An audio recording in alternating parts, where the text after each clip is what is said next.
Bienvenidos a este su programa Ya es hora, un encuentro con la verdad.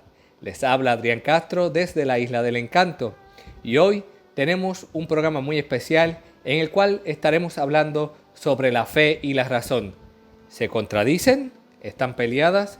Hoy podremos responder a esas preguntas con un invitado muy especial, no sin antes recordar que esta producción es de los hermanos de Rincón de Apologética Católica, en unión con páginas hermanas como Católico Defiende tu Fe, Apologética, Primera de Pedro 3.15, entre otras páginas como también los grupos Curso de Apologética Católica, Hermanos en la Fe Católica, Cristianismo en Acción Católica, como muchos más.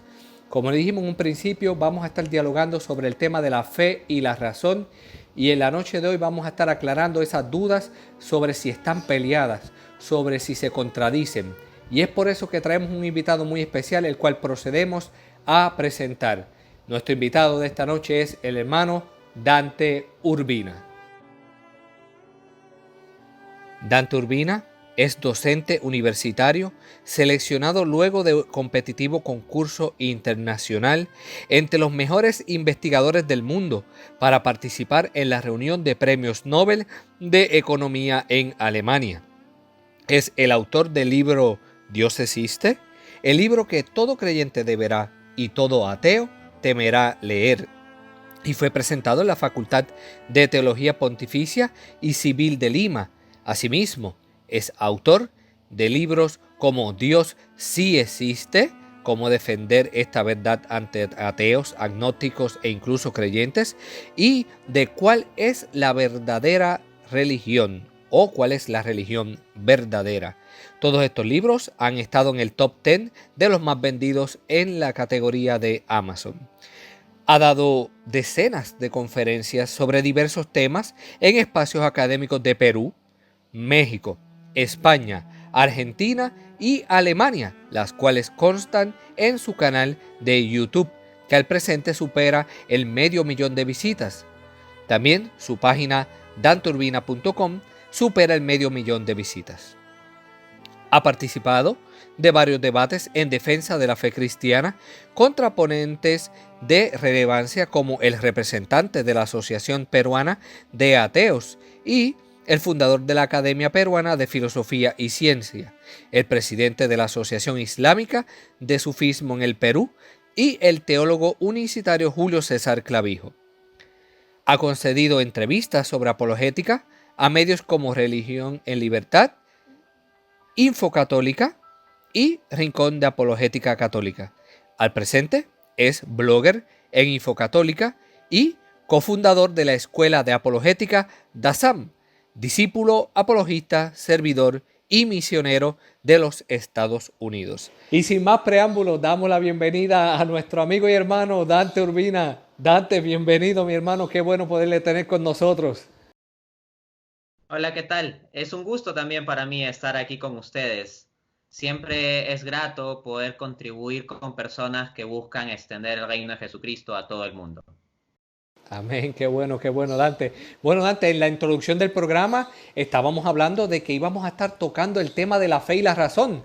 Sabemos que es un tema que siempre la gente lo ha visto como si fuese un tema de discordia y piensan que la fe y la razón están encontradas, están peleadas, incluso tanto creyentes como no creyentes. Entonces, por eso acudimos a usted para que nos dé la ayuda en este tema que vamos a estar hablando en la noche de hoy y podamos comprender a profundidad si la fe y la razón verdaderamente están peleadas o no están peleadas. Hoy vamos a aprovechar y vamos a ir desde lo más básico hasta lo más profundo. Así que Dante, ¿qué te parece? ¿Comenzamos?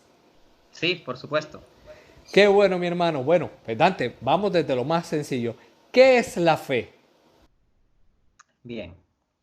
La fe es una virtud teologal, es decir, es una virtud que no surge de nosotros los seres humanos, es una virtud que nos viene dada por Dios. ¿Cómo es esto? Hay unas virtudes que son las virtudes humanas, la prudencia, la templanza y cosas así, que se pueden encontrar en tratados de ética de filósofos no cristianos como por ejemplo Aristóteles. Es decir, el hombre con sus solas fuerzas naturales puede llegar a desarrollar ciertas virtudes. Pero tenemos por otra parte las virtudes teologales que nos vienen infundidas por Dios, que son un don. Serían la fe, la esperanza y la razón. En el caso de la fe, que es la que nos abre a las otras dos, pues nos encontramos una buena definición en Hebreos 11.1, donde el apóstol Pablo nos dice lo siguiente, que la fe es la certeza de lo que se espera, ¿no? Es la seguridad de lo que no se ve. Entonces, la fe no es que nos haga pensar en cosas falsas o inexistentes, sino que el papel de la fe es agudizar nuestra visión, porque nuestra visión natural está restringida a las cosas que podemos ver y tocar. Y pensamos fundamentalmente en términos de las cosas que podemos ver y tocar. Pero la realidad en sí misma no se reduce a eso, sino que es más amplia. Sin embargo, los seres humanos, como tenemos un intelecto limitado, pues no podemos llegar a conocer tanto las cosas sobrenaturales. Con las mismas cosas naturales, nosotros tenemos dificultad para conocer. Piénsese, por ejemplo, en la física cuántica, los misterios del origen del universo, ciertas cuestiones de química o de biología, o incluso las dificultades que uno tiene en el colegio con las matemáticas. Entonces, vemos que nosotros como seres humanos, respecto a las meras cosas naturales, ya tenemos limitaciones para conocerlas. ¿Cuánto más no tendremos limitación respecto a las cosas sobrenaturales? En consecuencia, Dios da un don especial para que nosotros podamos acceder al conocimiento personal, certero, seguro de las cosas sobrenaturales. Y ese don es lo que llamamos fe. Perfecto, Dante, muchas gracias por esa aportación. Entonces, pues ahora vamos al otro lado de la moneda, Dante. Entonces, ¿qué es la razón? La razón es una facultad del alma humana. Santo Tomás de Aquino distinguía tres niveles de alma, siguiendo el esquema aristotélico. Alma vegetativa, la propia de las plantas, que es un principio de vida básica. Alma sensitiva, la propia de los animales. Y luego estaría el alma racional, que es la de los seres humanos. Y en el caso de los seres humanos, el principio de vida nuestro no es un principio de vida meramente biológico. En el caso de nosotros, tiene algo, nuestro principio de vida, que es trascendente a la naturaleza. Aquí lo que debe entenderse es que la palabra alma viene del latín anima, que significa principio de vida. Entonces, desde esa perspectiva, se dice que los seres vivos tienen alma. Pero del que se afirma que tiene un alma espiritual, orientada a lo sobrenatural, orientada hacia lo trascendente, es del ser humano. En ese sentido se dice que el ser humano tiene espíritu o alma espiritual. Y esto lo es en función de las potencias propias del alma humana y que no están en los animales, intelecto y voluntad. Entonces, en el caso del intelecto, este opera en términos de la razón, o puede también llamarse razón. La razón, por lo tanto, sería la facultad del alma humana que le permite entender las cosas de la realidad a un nivel más allá de lo meramente sensitivo. ¿A qué me refiero con lo meramente sensitivo? Si, por ejemplo, yo meto mi dedo a un tomacorriente y me electrocuto y eso me duele en mi sensación, en mi cuerpo, yo entiendo que no debo hacerlo. Pero preguntas como, ¿cuál es la naturaleza de la electricidad? ¿Cómo funciona la electricidad? ¿Qué puedo yo fabricar con electricidad? ¿Cuál es la estructura matemática detrás de los movimientos de las estructuras eléctricas? Esas cuestiones ya no son meramente sensitivas, sino que van a un nivel de cierta abstracción. Eso es la razón, o sea, nuestra facultad de conocer las cosas a un nivel que no se queda meramente en lo sensitivo. Desde esa perspectiva, las personas que únicamente viven conforme a sus sentidos, conforme a su placer, terminan viviendo como animales, pues, porque lo que nos diferencia a los animales, lo que constituye nuestra dignidad, es nuestra capacidad de pensar más allá del mundo meramente sensitivo, del mundo meramente de lo que se puede ver y tocar. Wow.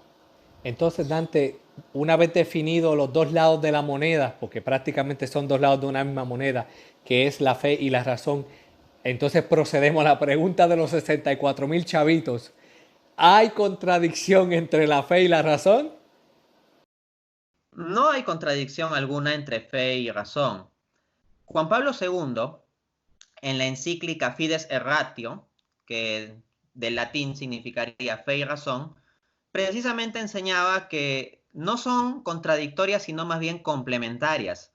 De hecho, Juan Pablo II comparaba la fe y la razón como dos alas con las cuales el alma humana se alza en vuelo hacia el conocimiento de la verdad.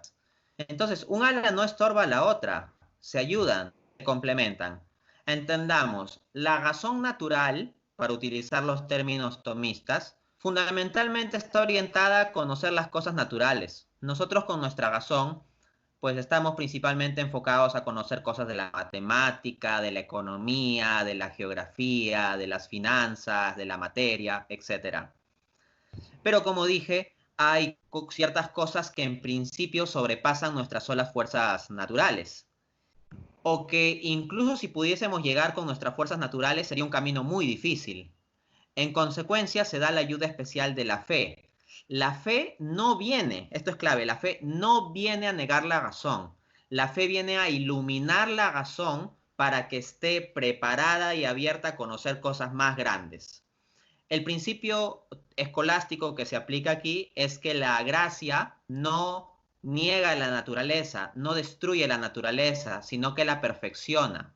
En ese sentido, cuando viene la fe no te va a hacer menos inteligente. Lo que va a hacer es darle más apertura y perspectiva a tu inteligencia. De hecho, puede decirse que hace aumentar tu inteligencia porque te permite acceder a un nuevo rango de conocimiento. Entonces, la razón orientada fundamentalmente al conocimiento de las cosas naturales y la fe orientada fundamentalmente hacia el conocimiento de las cosas sobrenaturales, naturalmente se complementan, porque en el marco de la realidad que hay que conocer hay elementos naturales y elementos sobrenaturales. Por supuesto, las personas de filosofía naturalista que creen que el mundo es simplemente lo que está acá y que el mundo es simplemente materia y fin de la historia, pues consideran que la fe es algo absurdo o vacío. Sin embargo, como puedo ir mostrando más adelante, hay muchos pensadores que a partir de la reflexión de las cosas naturales se han encontrado con ciertas pistas que llevan a inferir que es algo sobrenatural. Incluso Dante, tengo entendido que los primeros filósofos llegaron a hablar de ese bien supremo en algún momento dado. En efecto, bien dices. Así, por ejemplo, Platón, con su teoría de las ideas, decía que el mundo que nosotros observamos es una especie de realidad que no es tan real, que es en cierto modo ilusoria, en cierto nivel, y que la verdadera realidad estaba en el mundo trascendente que Platón llamaba el mundo de las ideas.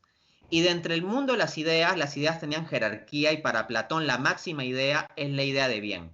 Entonces, Platón llega a una noción de sumo bien que estructura el conjunto de las ideas y esas ideas serían el trasfondo de lo que daría la realidad que nosotros vemos y tocamos. En otras palabras, en la visión de Platón, los seres humanos vivimos pendientes de la realidad que podemos tocar, pero eso es engañarnos. Entonces dice Platón que hay una realidad más importante, más real que está detrás, la del mundo de las ideas. Y dentro de eso lo fundamental es la idea de bien. Así también en los filósofos estoicos puede hallarse la noción de sumo bien o de fin último. Por ejemplo, Aristóteles decía que habían fines intermedios y fines últimos o el fin último. Un fin intermedio es una cosa que sirve para otra. Por ejemplo, si a mí me preguntan, ¿para qué estudias? Bueno, para sacar mi título universitario. ¿Y para qué quieres sacar tu título universitario? Ah, quiero sacar mi título universitario para conseguir trabajo. Entonces vemos que son fines intermedios. Es decir, se está utilizando el estudio como un medio para sacar el título y el título como un medio para trabajar. Y todos esos son fines intermedios. Pero los filósofos antiguos se preguntaron sobre la posibilidad de que haya un fin último de todas las cosas, o sea, un fin que ya no tenga algo más allá. Y precisamente el sumo bien constituía eso, el fin último. El fin último del hombre, en suma, el sentido de la vida. Entonces, vemos que ya los pensadores griegos habían puesto una especie de antesala racional a la fe cristiana. Lo irónico dentro de todo esto, Dante, que aún explicando esto, existen personas que siguen afirmando que la fe y la razón están encontradas. Entonces, ¿por qué es que hay tanta gente que suelen creer que la fe y la razón están peleadas entre sí? Bueno, esto más que a una deducción racional se debe a prejuicios propios de nuestra cultura como consecuencia de un proceso histórico en que se ha venido atacando la fe. Esto nuestro de Occidente, lo que constituye la fe fundamentalmente es la fe cristiana. la fe cristiana, la cristiandad, dominó culturalmente en la Edad Media. Desde esa perspectiva, lo que va a hallarse es que en la Edad Moderna, estamos hablando más o menos del siglo XV, XVI en adelante, va a comenzar a surgir un conjunto de corrientes que van a atacar la fe cristiana. Así, por ejemplo, surge el humanismo. En el siglo XVI, el humanismo va a poner al hombre en el centro y entonces el centro ya no es Dios, es el hombre. Luego viene el racionalismo de los filósofos iluministas franceses del siglo XVIII, que van a decir la religión es simplemente un cúmulo de supersticiones y más bien el hombre llega a su felicidad solo con la razón natural y con la ciencia. Luego va a venir el materialismo, que se asocia a la ideología comunista en el siglo XIX con Marx, y va a decir pues que el hombre al final es simplemente materia y que lo que tenemos que estudiar en la historia es el conjunto de relaciones materiales y cómo resolver el problema material del hombre. Y ya está, una visión reduccionista del ser humano. Luego, a inicio del siglo XX, va a tener fuerza el positivismo, que lo que va a decir es que únicamente serían verdades válidas aquellas proposiciones que pueden ser probadas por el método científico. Asimismo, va a surgir corrientes como el existencialismo a mediados del siglo XX, que va a decir que la existencia humana es una pasión sin sentido, algo absurdo, que no hay un fin último y todo eso. Entonces, lo que resulta es que todas esas corrientes que han venido en los últimos 5 siglos han terminado configurando gran parte de prejuicios en nuestra cultura. Entonces, muchas personas que hoy en día ven a la fe y la razón como peleados, no lo hacen tanto porque tengan buenos argumentos específicos para demostrar que la fe y la razón están peleados, sino porque en el contexto histórico-social en que hemos venido formándonos, se terminó instalando esa idea. El punto es examinar argumentos específicos. Cuando una persona dice que hay contradicción entre la fe y la razón, lo que hay que decirle es, en específico, cuál es la contradicción que identifica. Y muchas veces nos encontramos con que las respuestas de estas personas son afirmar cosas que no se deducen de la razón o que no dice la fe. Por ejemplo, te dicen, yo no creo en la iglesia porque hay curas pecadores. Y yo no entiendo en eso en qué contradice la fe. O sea, no hay ninguna parte del catecismo católico, por ejemplo, que diga es doctrina católica que los sacerdotes jamás pueden pecar. No, eso no es doctrina. O hay personas que te dicen, no, yo me guío por la razón porque yo solo creo en lo que puedo ver y tocar. El punto es que yo le puedo preguntar, oye, ¿podrías darme una demostración racional de que únicamente existe lo que tú puedes ver y tocar?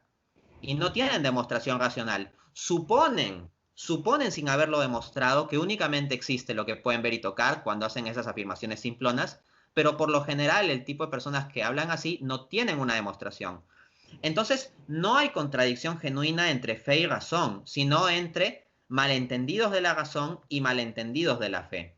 El objeto de la apologética, que es precisamente el área en que yo más me desempeño en mi labor como cristiano católico, el objeto de la apologética es eliminar esos malentendidos de la razón y malentendidos de la fe para mostrar más bien que fe y razón están en buen matrimonio. Perfecto, perfecto. Así se evitan las presuposiciones y las falacias que prácticamente son las que tiran ambos lados muchas veces. Así es. Ahora bien, Dante, ¿quieres decir entonces con esto que se podría demostrar racionalmente la existencia de Dios? Y de ser así, ¿nos podrías desarrollar algún argumento? En efecto, se puede demostrar racionalmente la existencia de Dios. Esto ya lo encontramos en la carta de San Pablo a los Romanos, capítulo 1, versículo 19 en adelante. Lo que va a decir Pablo es que incluso los paganos, si reflexionan sobre las cosas del mundo, sobre lo creado, podrán a partir de ahí descubrir que existe un creador de gran sabiduría y poder. Entonces, en efecto, si yo me pongo a examinar, por ejemplo, con cuidado una computadora, en su hardware, estructura física y su software, estructura informática, puedo terminar llegando a la conclusión de que detrás de esa computadora hay una inteligencia. En otras palabras, que esa computadora no ha salido por sí misma, al azar o porque sí, sino que hay personas con intelecto y voluntad que han querido que la computadora sea del modo en que es. Entonces, otra analogía que puede pensarse es una escena del crimen. O sea, si hay una escena del crimen, se han dejado ciertos rastros y uno a partir de investigar esos rastros como detective puede llegar a una persona detrás del crimen, ¿no? Pues bien, lo que nosotros tenemos es una escena de la creación. O sea, si Dios existe y Dios es creador de las cosas, entonces la creación debe darnos ciertas señales sobre Dios. Determinados aspectos de la creación debe permitirnos que pensando racionalmente podamos llegar a inferir que Dios existe. Pasemos a mostrar un argumento para esto. A ver, podría argumentar con el llamado argumento de la contingencia para demostrar la existencia de Dios. A ver, vamos a explicar los términos. Un ser contingente es un ser que depende de otro para existir. Por ejemplo, yo soy contingente. Si mis padres no se hubieran conocido, yo no existiría. Si dejase de haber disponibilidad de agua en todo sitio en que yo tuviese alcance, yo como ser vivo Dante Urbina dejaría de subsistir. Si no se hubiera cumplido ciertas condiciones cosmológicas que llevaron a la formación del planeta Tierra, yo no existiría. Entonces vemos que yo no existo por mí mismo. Si soy un ser que existe, pero depende de otros seres para existir. Ahora bien, la pregunta es, ¿esos otros seres existen por sí mismos o también dependen de otros para existir? Entonces yo decía que para que yo exista dependo de que mis padres se hayan conocido. ¿Pero mis padres son seres que existen por sí mismos? No, ellos también dependen de otros para existir porque si los padres de mis padres no se hubieran conocido, ellos no existirían. Entonces son contingentes también. O yo hablaba sobre el agua, pero ¿el agua es algo que necesariamente existe? No, nuestros conocimientos de cosmología nos muestran que el agua, en tanto su estructura química H2O, es algo que viene en un momento de formación del universo por ciertas causalidades específicas. O sea, no es algo que existió eternamente y de forma necesaria por sí mismo, sino depende de previas. Entonces la cuestión es la siguiente. ¿Sería razonable pensar que todos los seres son contingentes? O sea, que absolutamente los seres que existen dependen de otro para existir. Si nosotros pensásemos así, llegaríamos a un absurdo. ¿Por qué? Supongamos, el ser 1, por ejemplo yo, dependo de un ser 2 para existir. El ser 2 depende de un ser 3. El ser 3, para existir, si es contingente, dependerá de un ser 4. El ser 4 de un ser 5 y así sucesivamente. Si todos los seres son contingentes, entonces terminaríamos en un proceso infinito de dependencia, porque diríamos de -1, -2, -3, -4, -5 hacia menos infinito. Entonces, para que yo exista, tendría que haber terminado el proceso de transferencia del ser, de darse el ser unos a otros, de toda esa cadena infinita. Entonces tendríamos un proceso infinito que ya terminó. Pero pensemos por un momento en esta noción, un proceso infinito que ya terminó. Infinito significa que tiene fin. Que ya terminó significa que ya tuvo fin. Entonces un proceso infinito que ya terminó sería un proceso sin fin que ya tuvo fin, lo cual es una contradicción. Por lo tanto, no es factible que todos los seres sean puros seres contingentes que dependan de otro para existir. En consecuencia, y en esta línea lo infiere Santo Tomás de Aquino en la Suma Teológica, se requerirá de un ser que sea absolutamente necesario, es decir, subsistente. Es decir, un ser que exista plenamente por sí mismo y que no dependa de otros seres para existir, sino que más bien ese ser sea razón de la existencia de los demás, sea sustento ontológico de los demás, es decir, sustento en el ser de las demás cosas. Y ese ser es el que conocemos con el nombre Dios. Luego, Dios existe. Ahora bien, si tenemos un ser que es subsistente, que tiene en sí la plenitud del ser, que existe por sí mismo sin necesidad de otro, entonces ese ser, al tener la plenitud del ser, no le faltará ninguna perfección, sino que todas las perfecciones las tendrá en sí. Entonces es perfecto.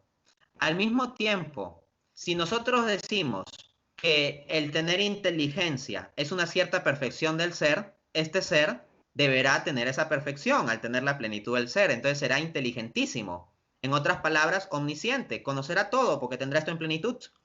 Al mismo tiempo, si nosotros entendemos que todo poder, que toda capacidad es algo que se sigue del ser, así como por ejemplo la capacidad del perro para ladrar se sigue de su ser perruno, un ser que tenga en sí la plenitud del ser tendrá también en sí la plenitud del poder y por lo tanto será omnipotente. Y así a partir de la noción de ser subsistente, podremos deducir de forma lógica, con base en la sola razón, sin necesidad de citar a ningún libro sagrado ni nada de eso, sus características, sus atributos: omnisciente, omnipotente, eterno, poderoso, personal, infinito, bueno, etcétera, etcétera, etcétera. Sería largo desarrollarlo. En concreto, en mi libro Dios existe, publicado en 2016, en la parte 1, capítulo 2, muestro cómo a partir de la definición de Dios como ser subsistente, se puede llegar a deducir 14 atributos de Dios. En consecuencia, el Dios que estaríamos demostrando a nivel filosófico sería un Dios que cumpliría con tener 14 atributos. No es una especie de deidad vacía. Oye, Dante, anteriormente se había hablado de un motor inmóvil en esa misma línea. Sí, en efecto. Esto se vincula con la primera vía de Santo Tomás de Aquino, lo que el filósofo Edward Fesser hoy en día llama el argumento aristotélico. El argumento aristotélico parte de la noción de deducir la existencia de Dios a partir del movimiento. Pero el movimiento no en el sentido reduccionista de que una cosa cambie de un sitio a otro en términos físicos, sino el movimiento en un sentido metafísico, es decir, como paso de la potencia al acto. ¿Cómo es esto de la potencia al acto? La potencia es la capacidad de ser, el acto es el efectivamente ser. Un balón de fútbol en el área del penalti está en potencia de ser un gol. Cuando sobrepasa el arco, se convierte en gol en acto. El movimiento es que pasa de la potencia al acto, de ser un posible gol a efectivamente ser un gol.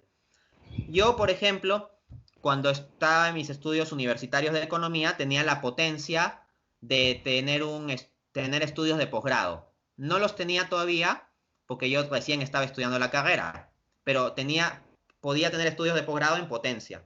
Luego de que yo pude viajar y hacer estudio de posgrado, ya tengo estudios de posgrado en acto. Entonces paso de la potencia al acto.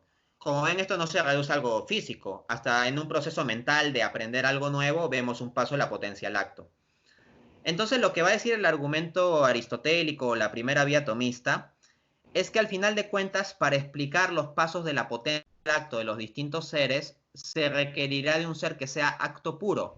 O sea, que en sí mismo no requiera de otro ser que lo haga pasar de la potencia al acto, sino que este ser siempre sea acto pleno y más bien sea el sustento de los demás seres en sus pasos de la potencia al acto. Sería el ser que habría configurado las potencias de los demás seres. Este ser, como es acto puro, ya se dice que no se mueve. No se mueve en el sentido de que nunca pasa la potencia al acto, sino que ya siempre es acto. Entonces decimos que es inmóvil. Y al mismo tiempo, como mueve a los demás, como da su razón de paso de la potencia al acto a los demás seres, decimos que es motor. Entonces él mismo no se mueve porque nadie lo pasa de potencia, porque él ya es pleno acto. Y al mismo tiempo es motor porque mueve a los demás. Entonces tenemos adicionalmente que sería el primero de los seres, porque no tendría ningún ser anterior. Entonces sería el primer motor inmóvil. Y ese ser es Dios, un ser que existe en acto puro de amar, en acto puro de conocer, en acto puro de poder, en acto puro de pensar. Así, o sea, Dios no está en potencialidades, Dios es plenitud. Un ser que existe en acto puro y que en ese acto puro, por su libre voluntad, pues decide traer la creación. Es decir, del no ser, de la nada, traer un conjunto de seres limitados, a lo que llamamos creación. Y Dios les imprime una dinámica, unas características. Yo hablé de potencia y acto. ¿Qué es lo que hace Dios con el universo? Dios configura las potencias del universo. Dios configuró las condiciones iniciales, si se quiere hablar así, del Big Bang, para que eventualmente dé lugar a que se desarrolle cierto planeta con formas de vida inteligente que puedan estar haciendo un video sobre la existencia de Dios. Prácticamente tocándose el Big Bang era en lo que se fundamentaba Padre George Lemaitre, ¿verdad?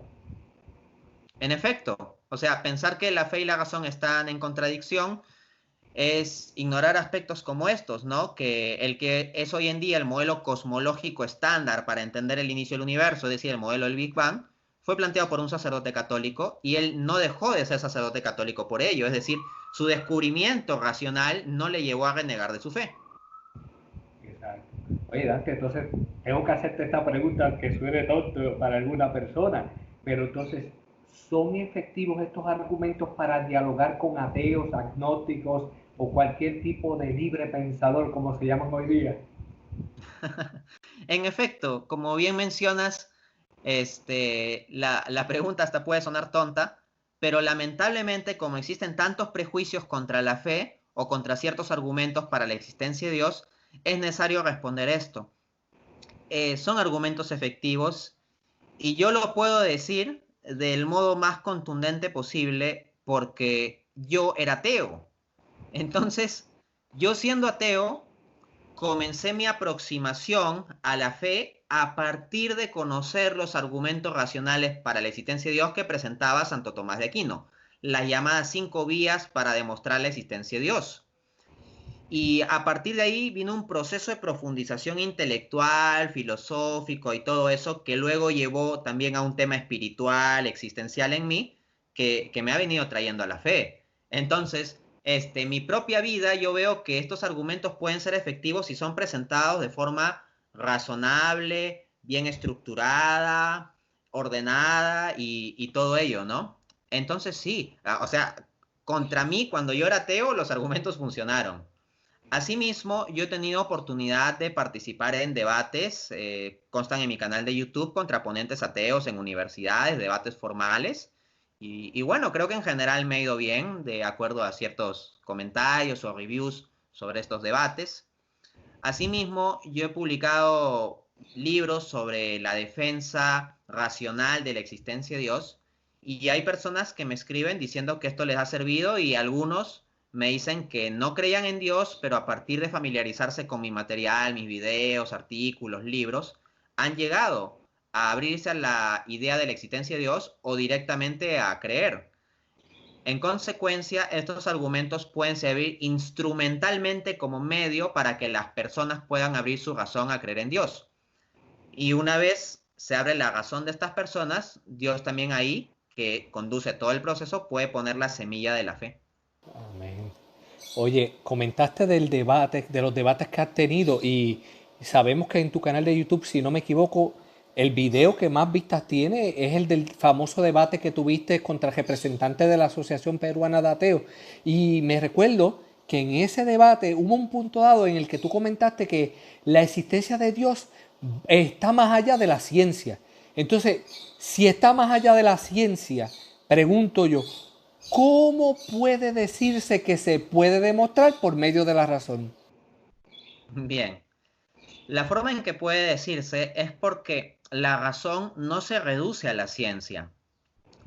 Es decir, la razón en términos generales y amplios está asociada a una rama de conocimiento que es la filosofía. Y si la razón se redujese a la ciencia, entonces la filosofía no sería más que estudiar física, química, biología y poco más que eso. Pero no, en la propia filosofía, ni siquiera tengo que apelar a la Biblia, basta ver, en la propia filosofía se discuten muchos temas que no se reducen a la mera cuestión física de cosas que estén al alcance de telescopios o microscopios.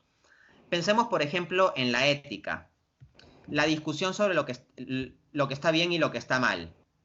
A ver, la ciencia puede darte una explicación de cómo construir una bomba atómica, cómo lanzarla y qué efectos puede tener. Pero la cuestión de si eso en sí mismo está bien o está mal, no es una cuestión que tú puedas resolver en el laboratorio. No es una cuestión que puedas resolver con telescopios o microscopios. Son cuestiones que son dilucidadas a la luz de la razón, pero que no se reducen a las instancias de las ciencias naturales. En consecuencia, esto debe quedar claro, razón y ciencia no es lo mismo. Toda ciencia correctamente hecha es una manifestación de la razón, pero la razón no se reduce solo a ser ciencia.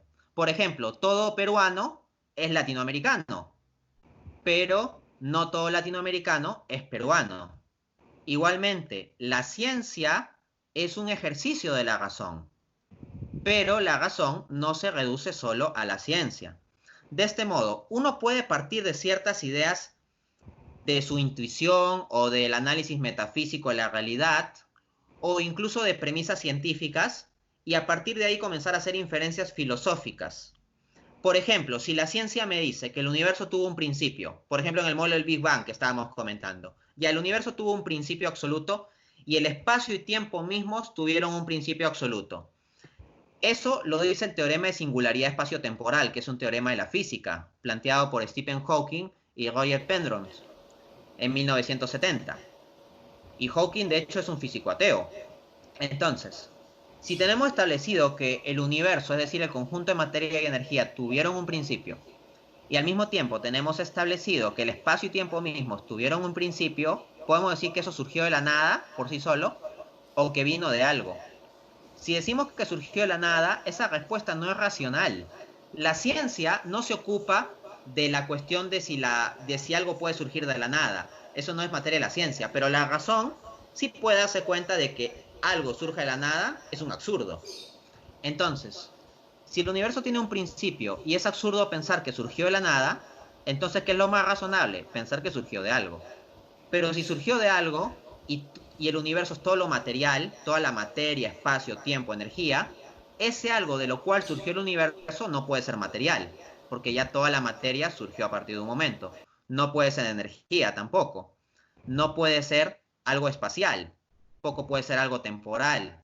Entonces tiene que ser un algo que sea atemporal, aespacial y material, y ese algo se corresponde perfectamente con el concepto que los teístas siempre hemos tenido de Dios. En consecuencia, ya el solo análisis de ciertos datos que nos brinda la ciencia nos puede llevar de forma racional a pensar en Dios. Entonces, a partir de la ciencia podemos descubrir ciertas características que nos llevan hacia algo que está más allá de lo que puede descubrir la mera ciencia.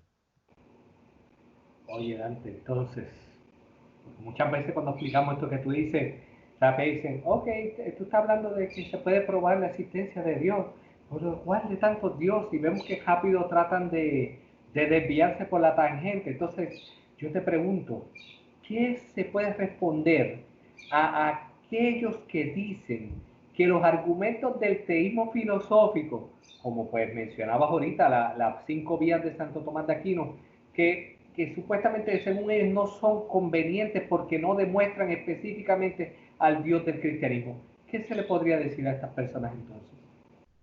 Bien, en primera instancia, si se trata de ateos, le tenemos que decir que si no pueden refutar nuestros argumentos de teísmo filosófico, ya no pueden seguir siendo ateos. Si quieren que no se conviertan en cristianos, ok, pero ya no pueden seguir siendo ateos, sino que tendrán que asumir otra postura y si no pueden refutar esto, tienen que asumir una postura teísta, es decir, una postura que afirme que Dios existe. Ahora, ¿cómo se trata esta cuestión? En mi metodología apologética yo distingo 3 niveles.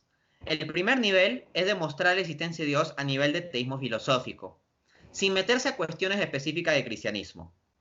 Una vez que ya se ha demostrado la existencia de Dios a nivel de teísmo filosófico, paso al segundo nivel, que es mostrar que este Dios demostrado en el teísmo filosófico se ha revelado en concreto en la persona de Jesucristo. Entonces ahí paso a dar argumentos específicos para la fe cristiana.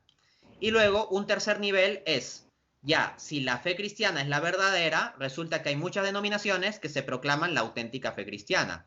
¿Cuál de todas estas tiene la razón? Y en ese tercer nivel pasaría a demostrar con argumentos históricos, racionales, bíblicos, que la Iglesia Católica sería la que tendría la plenitud de la fe cristiana, la plenitud e integridad de la fe cristiana.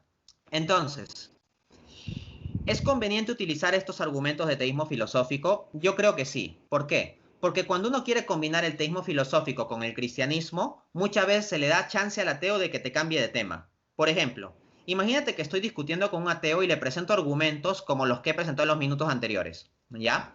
Y el ateo me dice de repente, oye, pero es que la Biblia tiene contradicciones y hay cosas del Antiguo Testamento que yo no puedo aceptar. Entonces, en lugar de discutir mis argumentos de teísmo filosófico, él quiere irse por la tangente y cambiarme tema a cuestiones de Biblia. Cuando un ateo hace eso, yo le respondo, primero vamos a resolver la cuestión de teísmo filosófico y establecer si a un nivel general podemos decir que Dios existe. Una vez que estemos de acuerdo en eso, ya con ese marco de referencia, con todo gusto pasamos a conversar sobre cuestiones de Biblia. pero por lo pronto mis argumentos no dependen de la especificidad de la Biblia. Y a mí me ha resultado que ese método es muy efectivo, porque cuando vas de forma tan organizada, no le das chance al ateo de que meta temas que todavía no vienen al caso, ¿no? Asimismo, hay que reflexionar sobre lo siguiente. Los argumentos del teísmo filosófico, como por ejemplo las 5 vías tomistas, nos llevan a un ser que es un primer motor inmóvil que está en acto puro, la primera vía, a una causa primera encausada de todas las demás cosas, la segunda vía, a un ser subsistente que no depende de otro para existir, que era el argumento que exponía, la tercera vía, un ser que es perfectísimo, que tiene la perfección total de intelecto, bondad, poder, etcétera, que es la cuarta vía. Y un ser con inteligencia y voluntad que está como ordenador detrás de las cosas del universo. O sea, dado que el universo tiene un orden, este ser sería el intelecto detrás de eso. Entonces los argumentos del teísmo filosófico nos permitirían llegar a un ser que tiene intelecto, que tiene voluntad y que por lo tanto es un ser personal y que es una causa primera y que tiene plenitud del poder y del conocimiento. Todo eso son los atributos que los teístas cristianos siempre hemos dicho que tiene Dios. En consecuencia, estos argumentos de teísmo filosófico sí son útiles y no son contradictorios con la fe cristiana porque todos los atributos que puedes demostrar de Dios a partir de allí son atributos suficientemente específicos como para ya dar mucha credibilidad a la fe cristiana. Concepciones de teísmo en que Dios es una especie de energía vaga, impersonal, no funcionan, porque con los argumentos que estamos utilizando, Dios sería un ser personal con intelecto y voluntad. Al mismo tiempo, formas de teísmo raras en que Dios es parte del universo o cosas así, tampoco funcionan porque en los argumentos filosóficos que estoy mostrando, Dios es algo trascendente al universo. Entonces vemos que los argumentos filosóficos ya nos dan varias características que se atribuyen clásicamente al Dios cristiano. No obstante, hay que decir que también que esas características pueden ser compatibles bajo ciertas formulaciones con lo que dice la tradición judía, ¿no? Porque se puede hablar de una tradición judeo-cristiana, y también en parte con lo que dice el Islam. Entonces, un cristiano tiene que estar preparado para presentar argumentos adicionales a favor de la fe cristiana. Pero como digo, para mí la idea es no combinar temas, sino ir paso por paso. Entonces, quiere decir, Dante, que existen argumentos para demostrar racionalmente la veracidad de la religión cristiana. Sí, en efecto, existen varios argumentos para demostrar que el cristianismo es la religión verdadera. De hecho, tengo un libro entero donde desarrollo esto, se titula ¿Cuál es la religión verdadera? ¿No? Demostración racional de en cuál Dios se ha revelado. Y precisamente eso es lo que desarrollo en favor de la religión cristiana. Y presento 4 argumentos. El argumento de la fiabilidad histórica del Nuevo Testamento, el argumento de la divinidad de Jesucristo, el argumento de la resurrección de Cristo y el argumento de la milagrosa expansión inicial del cristianismo. Y esto se desarrolla a lo largo de varias páginas y respondo objeciones de todo tipo de escépticos, agnósticos, críticos del cristianismo y todo eso. Es decir, sé que hay objeciones a estos argumentos y se les da respuesta detallada. Entonces, sí, ciertamente existen argumentos racionales para la religión cristiana. Perfecto, Dante. Entonces, sabemos que, como comentaste ahorita, entre lo que es la resurrección de Cristo, creo que también está el famoso, ay, se me olvidó el nombre, el trilema de Lewis, ¿es que se llama? Que hay personas incluso que dicen que no es un trilema, que tiene el cuatrilema, hay una cuarta parte también señalan. Entonces, ya que estamos tocando todo esto, te pregunto, ¿qué nos puedes decir al respecto? Bien, precisamente el llamado trilema de Lewis es el argumento que yo llamo el argumento de la divinidad de Cristo. A ver, funciona así. Tenemos que Jesucristo afirmó ser Dios. Esa es una premisa del argumento.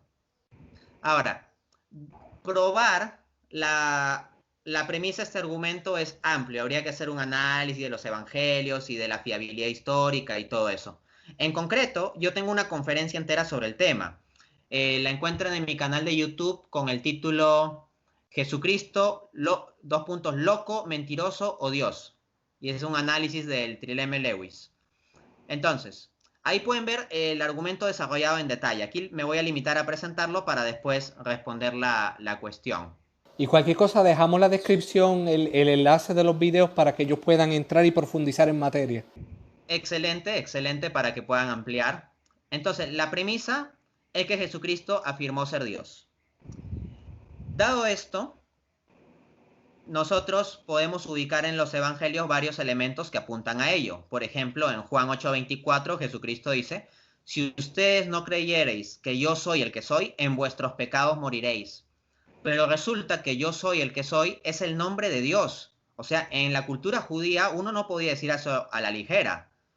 Cuando uno decía eso, se tenía un contexto de Éxodo 3:14. En Éxodo 3:14, Moisés le pregunta al Señor: ¿cuál es tu nombre? ¿Qué diré a los israelitas? Y entonces el Señor le responde: yo soy el que soy, ese es mi nombre, eso dirás a los israelitas. Entonces, cuando Jesús se expresa en esos términos, es una afirmación muy fuerte y implica la proclama de divinidad de Cristo, la autopercepción que Cristo tenía sobre sí mismo. De hecho, uno de los cargos por los cuales se crucificó a Jesucristo es por el cargo de blasfemia. Y decía que Jesucristo se proclamaba hijo de Dios haciéndose él mismo igual a Dios. Entonces, ciertamente Jesucristo tuvo la afirmación de divinidad sobre sí mismo. Adicionalmente, el argumento de C.S. Lewis presupone la fiabilidad histórica del Nuevo Testamento, porque si se dice que Jesucristo afirmó ser Dios, es porque entendemos que esta es una afirmación histórica. Y en el caso de mi libro Dios existe, hay toda una fundamentación de esto en términos de la demostración de la fiabilidad histórica del Nuevo Testamento. Entonces, tomemos establecida esa premisa. Jesucristo afirmó ser Dios. Ahora bien, eso deja tres posibilidades, que surgen primero a partir de dos. Si Jesucristo afirmó ser Dios, eso puede ser verdad o puede ser mentira. Si es verdad, Jesucristo es Dios encarnado, el cristianismo es la religión verdadera y fin de la historia, se acabó la discusión. Pero si es falso, hay dos posibilidades todavía. La primera es que Jesucristo haya afirmado ser Dios pensando que él de verdad era Dios, pero habría estado equivocado. ¿Qué pasaría si yo en este momento afirmase que yo soy Dios? Y de verdad me lo creo. Pensarían que estoy loco. Si alguien dice yo soy Napoleón Bonaparte y de verdad se lo cree, piensan que están loco. Con más razón si afirmase ser Dios. Entonces, si Jesucristo afirmó ser Dios y eso era falso, él creía que era verdad, entonces estaba loco. Luego, la otra posibilidad, la segunda, dentro del contexto en que la afirmación sea falsa, es que Jesucristo haya afirmado ser Dios, pero él mismo sabía que esa afirmación era falsa. ¿Cómo se le llama a alguien que afirma algo sabiendo que es falso? Se le llama mentiroso. Entonces Jesucristo habría sido un mentiroso. En consecuencia, frente a la premisa antecedente de que Jesucristo afirmó ser Dios, solo hay tres posibilidades: que haya sido un loco, que haya sido un mentiroso o que efectivamente sea Dios. Luego se pasa a realizar en el argumento Lewis un análisis de las posibilidades y se muestra racionalmente que es una locura pensar que Jesucristo haya sido un loco. Porque Jesucristo, pues, muestra palabras muy agudas, muestra una inteligencia enorme, y hay locos que pueden ser inteligentes, pero cuando hay locos que son inteligentes pero disociados del entorno, o sea, no entienden bien su entorno, sino que su inteligencia es medio disonante con respecto al entorno social.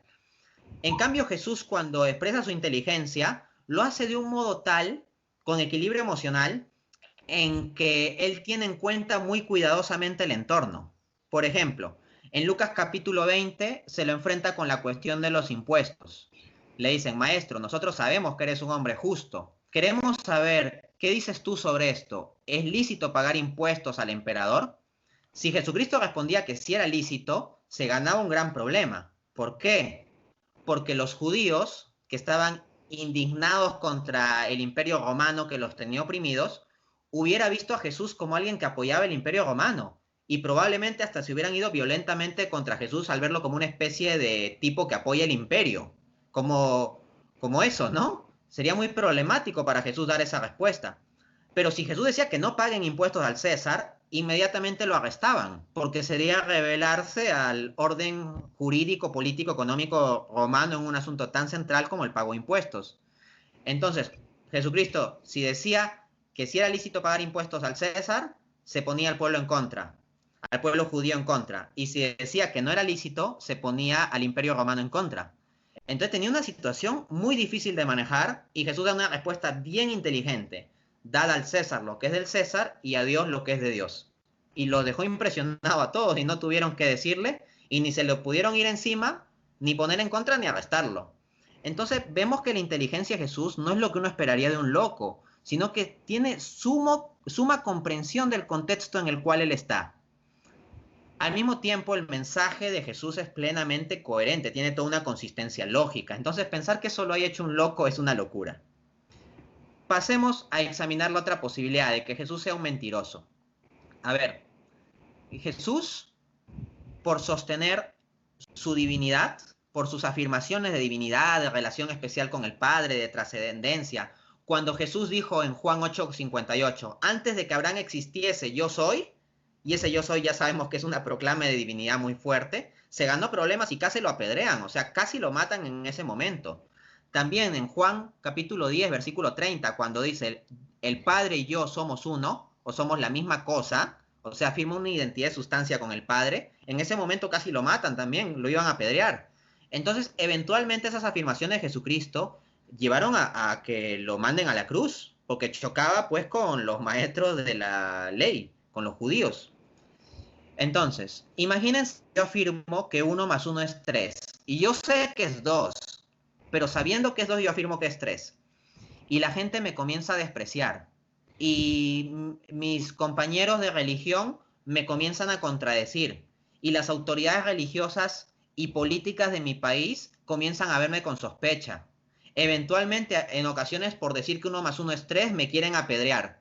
Si yo me dejase hacer todo eso y pasase tantas dificultades por sostener algo que yo sé que es mentira, no se diría que yo soy un total tonto. Solo un tonto soportaría todo eso y hasta se dejaría matar por sostener algo que él sabe que es mentira. En consecuencia, sostener que Jesús fue un mentiroso en sus afirmaciones sería sostener que Jesús fue tan tonto que se dejó por eso. Pero vamos, Jesús no parece para nada alguien tonto. En consecuencia, es una mentira sostener que Jesús sería un mentiroso. Por lo tanto, la postura más razonable es afirmar que Jesucristo efectivamente fue quien dijo ser, es decir, Dios encarnado.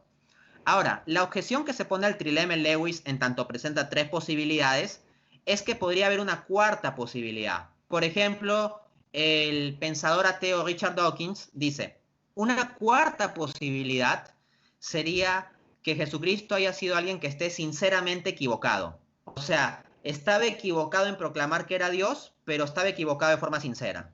Ahora, seamos razonables por un momento. Dawkins está diciendo una locura. Imagínense que yo, Dante Urbina, les digo que yo soy Dios.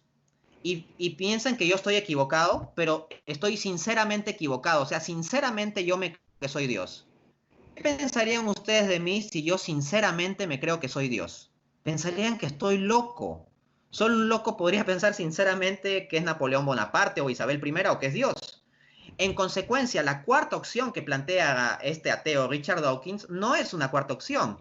Es simplemente la opción de que es loco. Nada más. Entonces ahí Dawkins comete una locura al plantear que hay una opción adicional respecto al trilema loco, mentiroso o Dios. Asimismo, el reputado filósofo cristiano William Lane Craig, en su libro Fe Razonable, curiosamente termina coincidiendo con Richard Dawkins respecto de que el trilema Lewis tendría una cuarta opción, al menos tal como está formulado. De acuerdo a la formulación que presenta Craig, o sea, las opciones del trilema serían loco, mentiroso o Dios, y como Jesucristo no sería ni mentiroso ni loco, por lo tanto debería ser Dios. Y el cristianismo es la religión verdadera. Pero entonces Craig objeta lo siguiente, dice, esto es lógicamente problemático porque una cuarta opción que podrían alegar los escépticos es que Jesucristo fue una leyenda, por ejemplo. O sea, que en realidad no existió o que en caso haya existido, fueron los apóstoles los que metieron elementos legendarios en el relato del Evangelio. Entonces sería una cuarta opción. Sin embargo, no es una cuarta opción cuando el argumento se presenta correctamente. Me explico. Si el argumento es que llega uno y se presenta ante el escéptico y le dice, solo tienes 3 opciones, Jesucristo es loco, mentiroso o Dios, ahí yo estaría de acuerdo con la crítica de Craig, porque una cosa que podría decir el escéptico es en efecto que no, otra posibilidad es que haya sido una leyenda. Pero ese no es el argumento Lewis. El argumento de C.S. Lewis, cuando uno va al libro Mero Cristianismo, porque uno tiene que ir a las fuentes originales, en el libro Mero Cristianismo, antes de presentar las tres opciones, Lewis va a establecer una premisa. La premisa es que Jesucristo afirmó ser Dios. Entonces, si tú dices que Jesucristo es una leyenda, eso no es plantear una opción más. Ahí estás cuestionando la premisa anterior. Estás cuestionando la premisa de que Jesús afirmó ser Dios. La puedes cuestionar en dos sentidos. Uno, diciendo que Jesús no existió y por tanto no pudo afirmar nada, que es simplemente un invento. O que la idea de que Jesús afirmó ser Dios es un invento. En otras palabras, que Jesucristo habría existido, pero que él nunca afirmó ser Dios y después eso se lo atribuyeron. Pero si se reflexiona bien, eso no es una cuarta opción. ¿Por qué? Porque las tres opciones que yo presenté son opciones que surgen a partir de primero establecer que Jesucristo afirmó ser Dios. Si el ateo quiere objetar que Jesucristo no existió o que en realidad no afirmó ser Dios porque es una leyenda que se atribuyó después, tal afirmación, él no está presentando una cuarta alternativa, sino que está contradiciendo la premisa antecedente para la formulación de las tres alternativas. Entonces el trilema Lewis está bien formulado. Ahora, ciertamente un defensor del trilema Lewis, para defender la premisa de que Jesucristo afirmó ser Dios, tendrá que defender que esta es una afirmación históricamente fiable. En otras palabras, que no es una leyenda. Pero bueno, en mi caso, tal como yo lo manejo en mi sistema apologético, esto se puede hacer.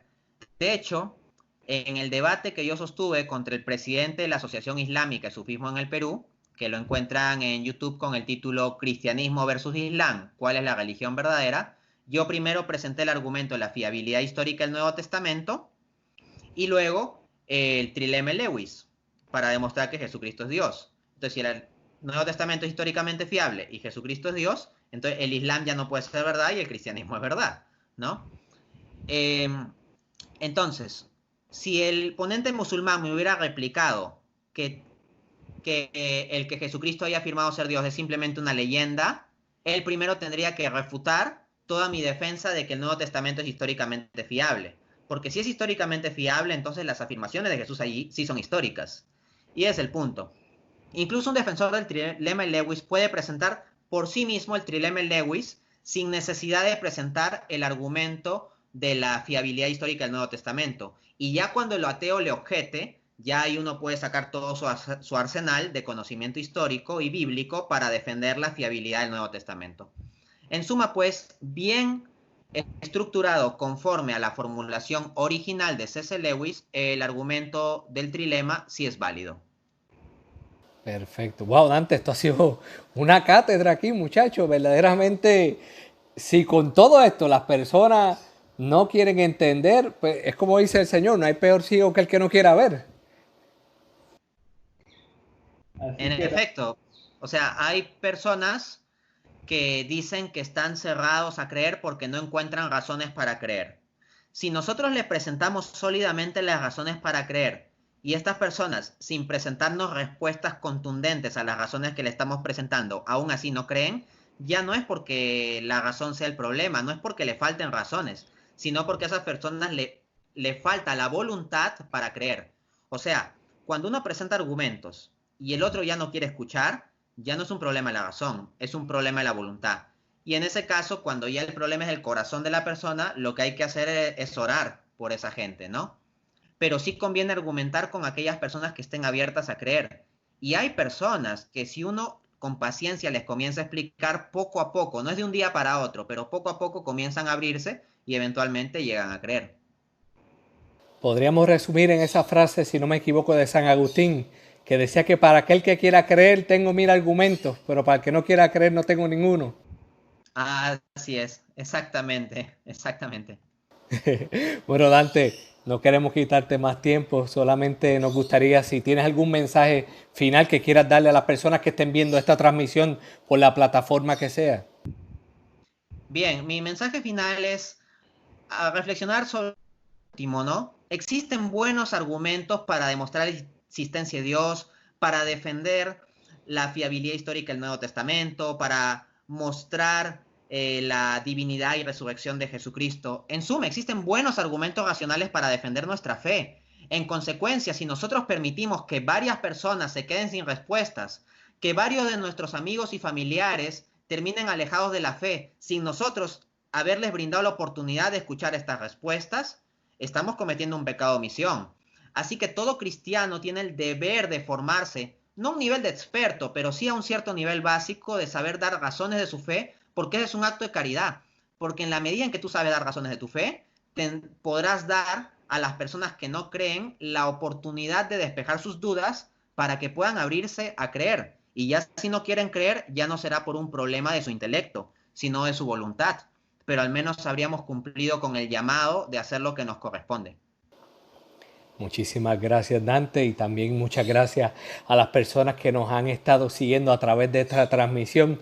Damos gracias a Dios y les vamos a pedir a los hermanos que se mantengan en contacto para nuestros próximos programas. Y nada, Dante, te damos las gracias nuevamente. A los hermanos, ¿cómo pueden hacer para contactarte, Dante, para poder sacar provecho de toda esta información que provees por las diversas redes? La forma más sencilla es, entran a Facebook y ponen en el buscador de Facebook Dante A. Urbina. Dante A. Urbina. Entonces, en las opciones que les botará Facebook, la primera que debería salirles es mi página oficial, mi fanpage. No hablo de mi cuenta personal, que en mi cuenta personal de Facebook yo no publico nada interesante, o sea, ahí la tengo como abandonada.